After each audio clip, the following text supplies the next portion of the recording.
అది మా జగనన్న ఇచ్చాడు. అందరూ తినడానికి కూడా తినలేకుండా అప్పుడులో మా జగనన్న ఇచ్చాడండి. అలా చంద్రబాబు ఇచ్చాడు చెప్పండి ఒకసారి? ఉండే కదా, అందుకే మా జగనన్న రావాలని కోరుకుంటున్నాను.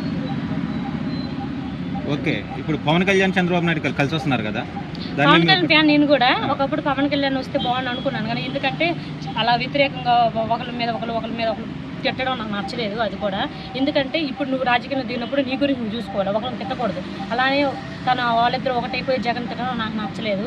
నేను పవన్ కళ్యాణ్ ఫ్యాన్, ఎందుకంటే నాకు నచ్చలేదు పవన్ కళ్యాణ్. నాకు జగన్ అన్న ఇష్టం, జగన్ అన్నకే ఓటేస్తాను పక్కా చెప్తున్నా. ఓకే, ఇప్పుడు 3 రాజధాని బెటర్ అంటారా, అమరావతి బెటర్ అంటారు మేడం?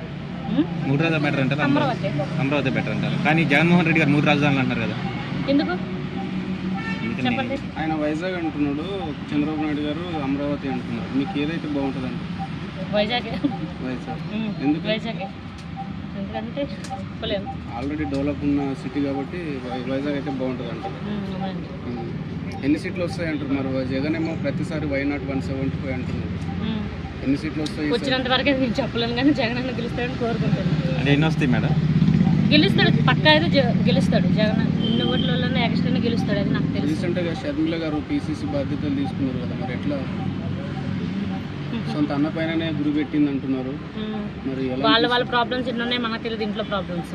అలా అని అన్న మీద ఇప్పుడు తను వచ్చిందంటే మైనస్ జగన్కే అవుతుంది కదా, అంటే ఓట్లు చెందుతున్నాయి కదా వైసీపీ.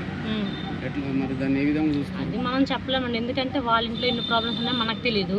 అలానే అన్నం మీదకే పోటీ వచ్చింది తన గురించి ఇప్పుడు నేనేం చెప్పలేను. వాళ్ళు ఎప్పుడైనా ఒకటే అవుతారు, మనమే చెడ్డ వాళ్ళు అప్పుడు. అంటే గతంలో చూసుకుంటే శంకర్రావు, ఎర్రన్నాయుడు, చంద్రబాబు నాయుడు, సోనియా గాంధీ గారు కలిసి జగన్ 16 నెలలు జైల్లో పెట్టారు. ఇప్పుడు ఆ పార్టీలోనే ఆ రోజు పార్టీ వైఎస్ఆర్ మీద సెక్షన్ల కింద కేసు ఫైల్ చేసిన షర్మిలని ఈ రోజు మళ్ళీ కాంగ్రెస్లో చేరడం ఎలా చూస్తున్నారు? సరే కానీ అయితే జగన్మోహన్ రెడ్డి గారు మళ్ళీ సీఎం అవుతారు. జగన్ గారే మళ్ళీ సీఎం రావాలని కోరుకుంటున్నాను. పేదలకు అందరికీ, కొడుకులు అందరికీ అందరికీ మంచి జరుగుతుందని నా. విద్యా వ్యవస్థ ఏమైనా మార్పు వచ్చింది? మార్పు వచ్చిందండి చాలా. వైద్య వ్యవస్థ మరి ఇప్పుడు 25 లక్షల ఆరోగ్యశ్రీ అది కూడా మంచిగా వచ్చింది. కరోనా టైంలో బాగానే పనిచేస్తారు. బాగా పనిచేస్తారు. గతంలో పవన్ కళ్యాణ్ వాలంటీర్ల పైన కొన్ని